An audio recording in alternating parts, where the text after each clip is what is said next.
Chapter 14. The Sixth Sense. The Door to the Temple of Wisdom. The 13th Step toward Riches. The 13th principle is known as the Sixth Sense, through which infinite intelligence may and will communicate voluntarily without any effort from or demands by the individual. This principle is the apex of the philosophy. It can be assimilated, understood, and applied only by first mastering the other 12 principles. The sixth sense is that portion of the subconscious mind which has been referred to as the creative imagination. It has also been referred to as the receiving set, through which ideas, plans, and thoughts flash into the mind. The flashes are sometimes called hunches or inspirations. The sixth sense defies description. It cannot be described to a person who has not mastered the other principles of this philosophy, because such a person has no knowledge and no experience with which the sixth sense may be compared. Understanding of the sixth sense comes only by meditation through mind development from within. The sixth sense probably is the medium of contact between the finite mind of man and infinite intelligence, and for this reason it is a mixture of both the mental and the spiritual. It is believed to be the point at which the mind of man contacts the universal mind. After you have mastered the principles described in this book, you will be prepared to accept as truth a statement which may otherwise be incredible to you. Namely, through the aid of the sixth sense, you will be warned of impending dangers in time to avoid them, and notified of opportunities in time to embrace them.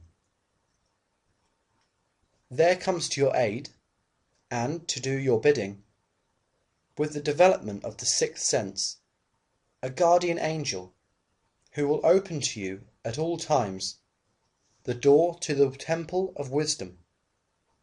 Whether or not this is a statement of truth, you will never know, except by following the instructions described in the pages of this book, or some similar method of procedure.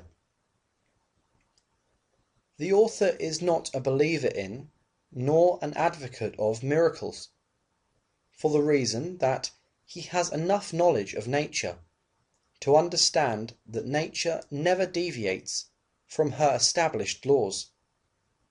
Some of her laws are so incomprehensible that they produce what appear to be miracles. The sixth sense comes as near to being a miracle as anything I have ever experienced, and it appears so only because I do not understand the method by which this principle is operated. This much the author does know, that there is a power, or a first cause, or an intelligence which permeates every atom of matter, and embraces every unit of energy perceptible to man. That this infinite intelligence converts acorns into oak trees, causes water to flow downhill in response to the law of gravity, follows night with day and winter with summer, each maintaining its proper place and relationship to the other. This intelligence may, through the principles of this philosophy, be induced to aid in transmuting desires into concrete or material form. The author has this knowledge because he has experimented with it and has experienced it. Step by step, the preceding chapters, you have been led to this, The last principle. If you have mastered each of the preceding principles, you are now prepared to accept, without being skeptical, the stupendous claims made here. If you have not mastered the other principles, you must do so before you may determine definitely whether or not the claims made in this chapter are fact or fiction. While I was passing through the age of hero worship, I found myself trying to imitate those whom I most admired. Moreover, I discovered that the element of faith with which I endeavoured to imitate my idols gave me great capacity to do so quite successfully. I have never entirely divested myself of this habit of hero worship, although I have passed the age commonly given over to such. My experience has taught me that the next best thing to being truly great is to emulate the great by feeling and action as nearly as possible. Long before I had ever written a line for publication or endeavoured to deliver a speech in public, I followed the habit of reshaping my own character by trying to imitate the 9 men whose lives and life works I had been most impressed by. These 9 men were Emerson, Paine, Edison, Darwin, Lincoln, Burbank, Napoleon, Ford and Carnegie. Every night over a long period of years, I held an imaginary council meeting with this group, whom I called my invisible counsellors. The procedure was this. Just before going to sleep at night, I would shut my eyes and see in my imagination this group of men seated with me around my council table. Here I had not only an opportunity to sit among those whom I considered to be great, but I actually dominated the group by serving as chairman. I had a very definite purpose in indulging my imagination through these nightly meetings. My purpose was to rebuild my own character, so it would represent a composite of the characters of my imaginary counsellors, realizing, as I did early in life, that I had to overcome the handicap of birth in an environment of ignorance and superstition. I deliberately assigned myself the task of voluntary rebirth through the method here described. Building character through autosuggestion. Being an earnest student of psychology, I knew, of course, that all men have become what they are because of their dominating thoughts and desires. I knew that every deeply seated desire has the effect of causing one to seek outward expression through which that desire may be transmuted into reality. I knew that self-suggestion is a powerful factor in building character, that it is in fact the sole principle through which character is builded. With this knowledge of the principles of mind, I was fairly well armed with the equipment needed in rebuilding my character. In these imaginary council meetings, I called on my cabinet members for the knowledge I wished each to contribute, addressing myself to each member in audible words, as follows. Mr. Emerson, I desire to acquire from you the marvellous understanding of nature which distinguished your life. I ask that you make an impress upon my subconscious mind of whatever qualities you possessed, which enabled you to understand and adapt yourself to the laws of nature. I ask that you assist me in reaching and drawing upon whatever sources of knowledge are available to this end. Mr. Burbank, I request that you pass on to me the knowledge which enabled you to so harmonize the laws of nature that you caused the cactus to shed its thorns and become an edible food. Give me access to the knowledge which enabled you to make 2 blades of grass grow where but 1 grew before, and helped you to blend the colouring of the flowers with more splendour and harmony, for you alone have successfully gilded the lily.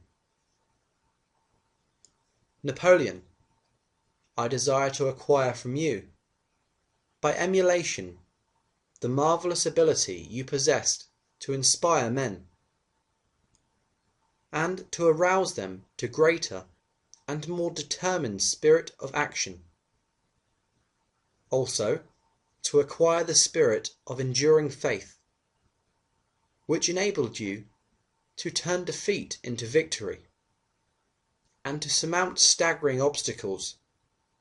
Emperor of fate, king of chance, man of destiny, I salute you.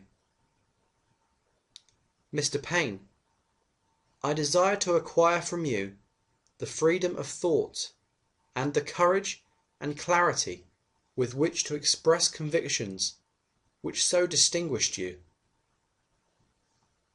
Mr. Darwin, I wish to acquire from you the marvellous patience and ability to study cause and effect, without bias or prejudice, so exemplified by you in the field of natural science. Mr. Lincoln, I desire to build into my own character the keen sense of justice, the untiring spirit of patience, the sense of humour, the human understanding and the tolerance, which your distinguishing characteristics. Mr. Carnegie, I am already indebted to you for my choice of a life work, which has brought me great happiness and peace of mind. I wish to acquire a thorough understanding of the principles of organised effort which you used so effectively in the building of a great industrial enterprise. Mr. Ford, you have been among the most helpful of the men who have supplied much of the material essential to my work.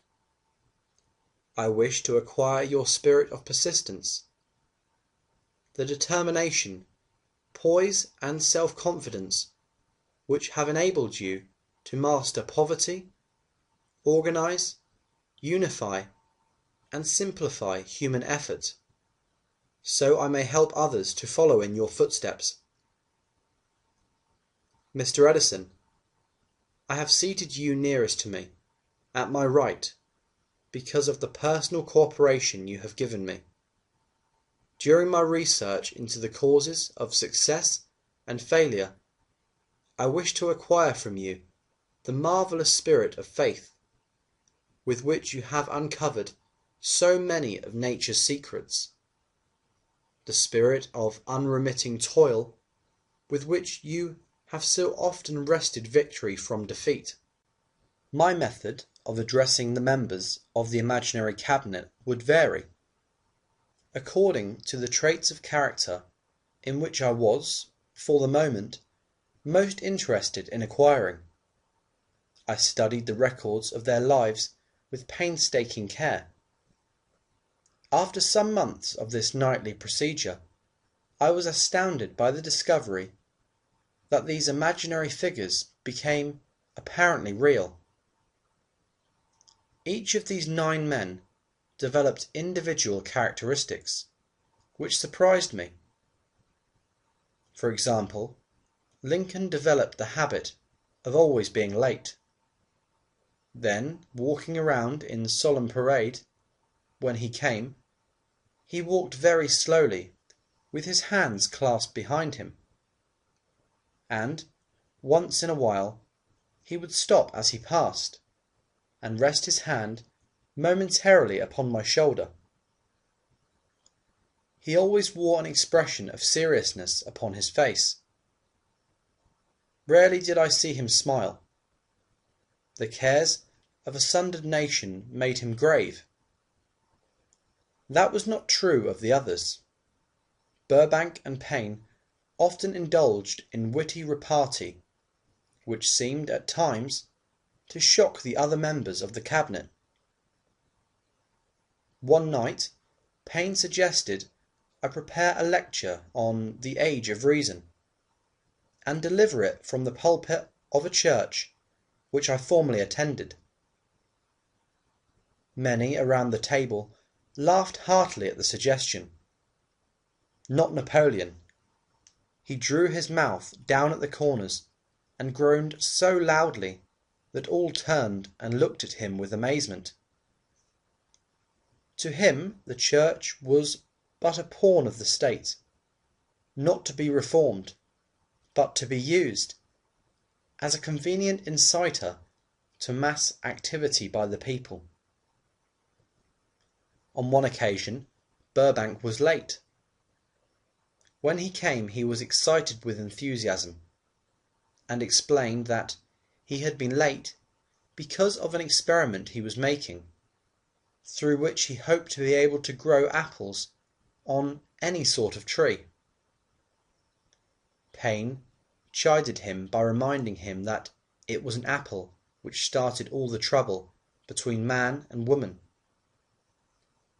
Darwin chuckled heartily as he suggested that Payne should watch out for little serpents. When he went into the forest to gather apples, as they had the habit of growing into big snakes, Emerson observed, "No serpents, no apples," and Napoleon remarked, "No apples, no state." Lincoln developed the habit of always being the last one to leave the table after each meeting. On one occasion he leaned across the end of the table, his arms folded, and remained in that position for many minutes. I made no attempt to disturb him. Finally he lifted his head slowly, got up, and walked to the door, then turned around, came back, and laid his hand on my shoulder, and said, "My boy, you will need much courage if you remain steadfast in carrying out your purpose in life. But remember, when difficulties overtake you, the common people have common sense. Adversity will develop it." One evening Edison arrived ahead of all the others. He walked over and seated himself at my left, where Emerson was accustomed to sit, and said, "You are destined to witness the discovery of the secret of life. When the time comes, you will observe that life consists of great swarms of energy, or entities, each as intelligent as human beings think themselves to be. These units of life group together like hives of bees, and remain together until they disintegrate, through lack of harmony. These units have differences of opinion, the same as human beings, and often fight among themselves. These meetings, which you are conducting, will be very helpful to you. They will bring to your rescue some of the same units of life which served the members of your cabinet during their lives. These units are eternal. They never die. Your own thoughts and desires serve as the magnet which attracts units of life from the great ocean of life out there. Only the friendly units are attracted, the ones which harmonize with the nature of your desires. The other members of the cabinet began to enter the room, Edison got up and slowly walked around to his own seat. Edison was still living when this happened. It impressed me so greatly that I went to see him and told him about the experience. He smiled broadly and said, "Your dream was more a reality than you may imagine it to have been." He added no further explanation to his statement. These meetings became so realistic that I became fearful of their consequences and discontinued them for several months. The experiences were so uncanny, I was afraid, if I continued them, I would lose sight of the fact that the meetings were purely experiences of my imagination. Some 6 months after I had discontinued the practice, I was awakened one night, or thought I was, when I saw Lincoln standing at my bedside. He said, "The world will soon need your services. It is about to undergo a period of chaos, which will cause men and women to lose faith and become panic-stricken. Go ahead with your work and complete your philosophy. That is your mission in life.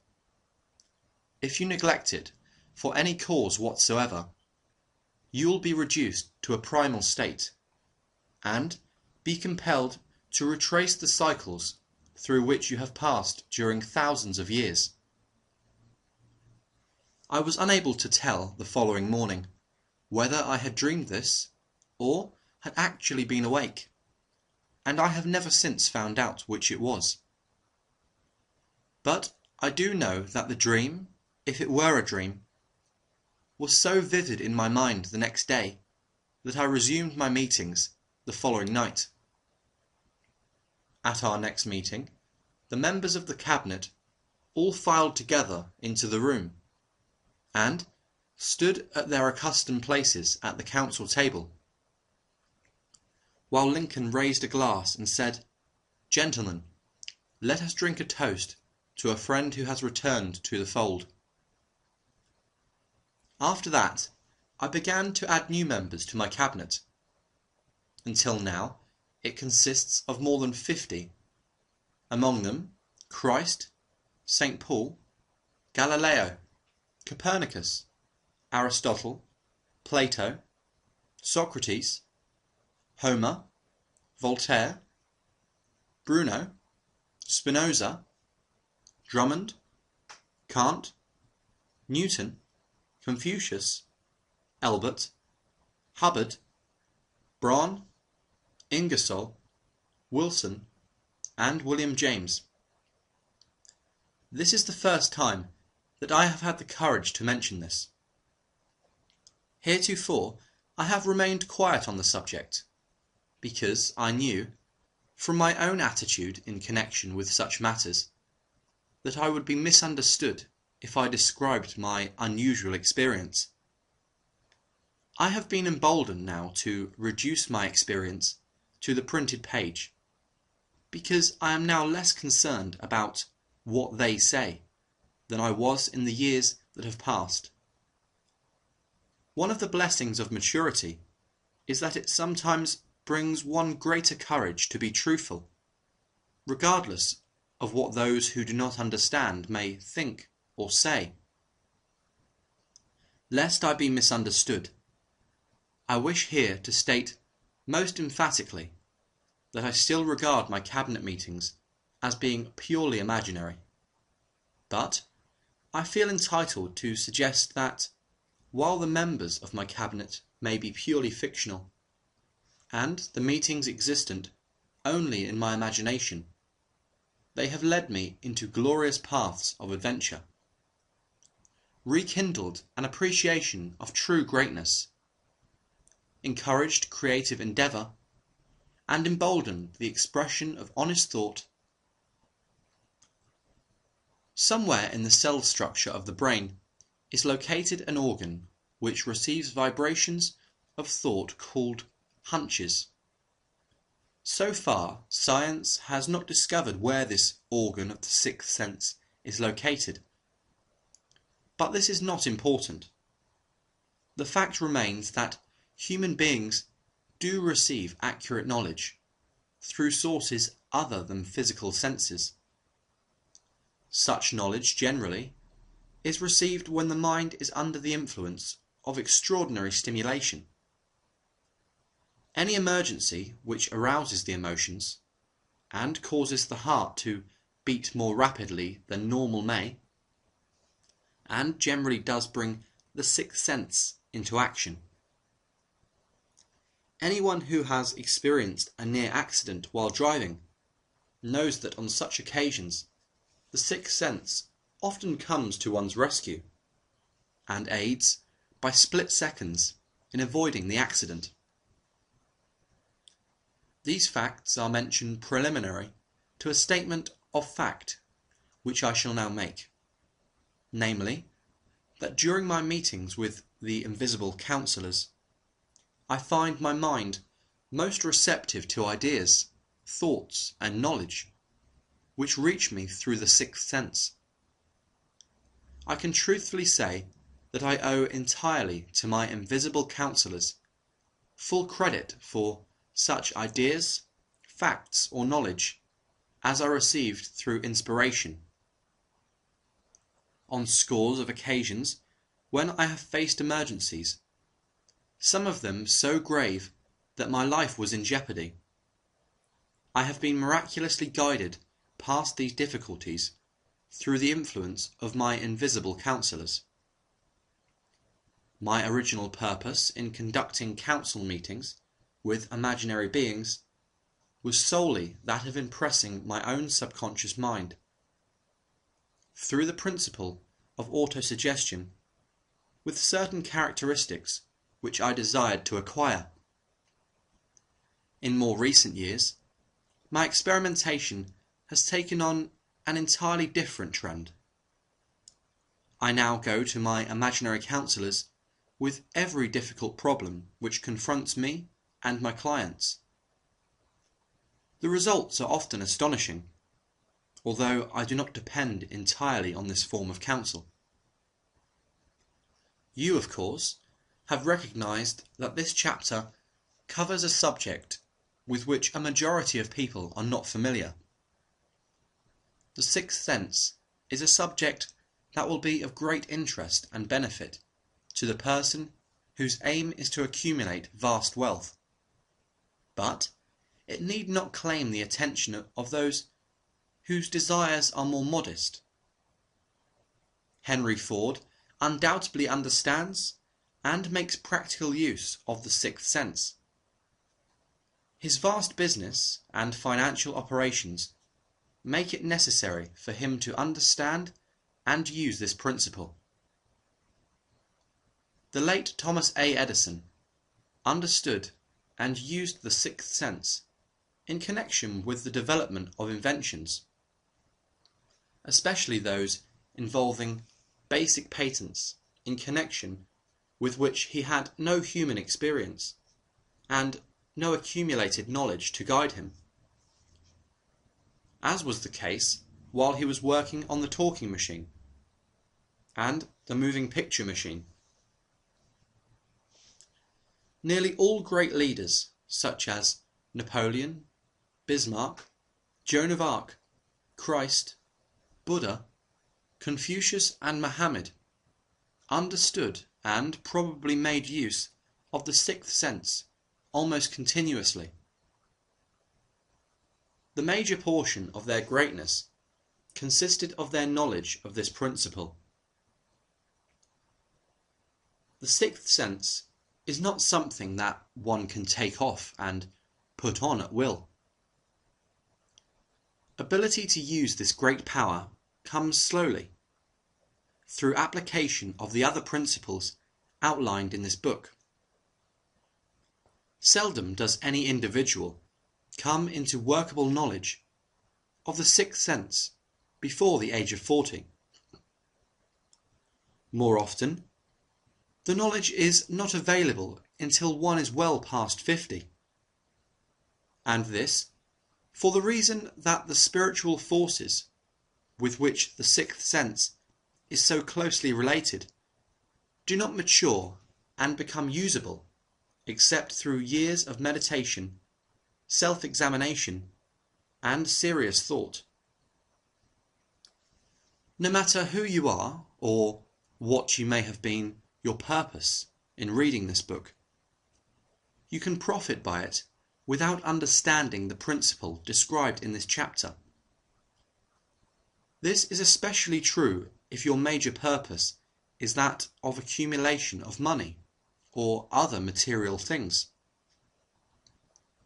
The chapter on sixth sense was included because the book is designed for the purpose of presenting a complete philosophy by which individuals may unerringly guide themselves in attaining whatever they ask of life. The starting point of all achievement is desire. The finishing point is that brand of knowledge which leads to understanding of self, understanding of others, understanding of the laws of nature, recognition and understanding of happiness. This sort of understanding comes in its fullness only through familiarity with and use of the principle of the sixth sense. Hence, that principle had to be included as a part of this philosophy, for the benefit of those who demand more than money.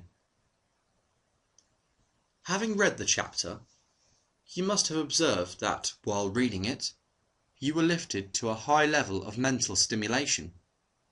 Splendid! Come back to this again a month from now. Read it once more, and observe that your mind will soar to a still higher level of stimulation. Repeat this experience from time to time, giving no concern as to how much or how little you learn at the time, and eventually you will find yourself in possession of a power that will enable you to throw off discouragement, master fear, overcome procrastination, and draw freely upon your imagination. Then you will have felt the touch of that unknown something which has been the moving spirit of every truly great thinker-leader, artist, musician, writer, statesman. Then you will be in a position to transmute your desires into their physical or financial counterpart, as easily as you may lie down and quit at the first sign of opposition. Faith versus fear.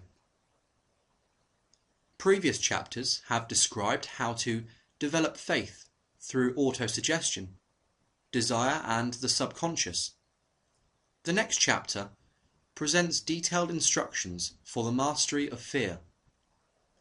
Here will be found a full description of the 6 fears which are the cause of all discouragement, timidity, procrastination, indifference, decision, and the lack of ambition, self-reliance, initiative, self-control, and enthusiasm. Search yourself carefully as you study these 6 enemies, as they may exist only in your subconscious mind, where their presence will be hard to detect. Remember too, as you analyze the 6 ghosts of fear, that they are nothing but ghosts, because they exist only in one's mind. Remember also that ghosts, creations of uncontrolled imagination, have caused most of the damage people have done to their own minds. Therefore, ghosts can be as dangerous as if they lived and walked on the earth in physical bodies. The ghost of the fear of poverty, which seized the minds of millions of people in 1929, was so real that it caused the worst business depression this country has ever known. Moreover, this particular ghost still frightens some of us out of our wits.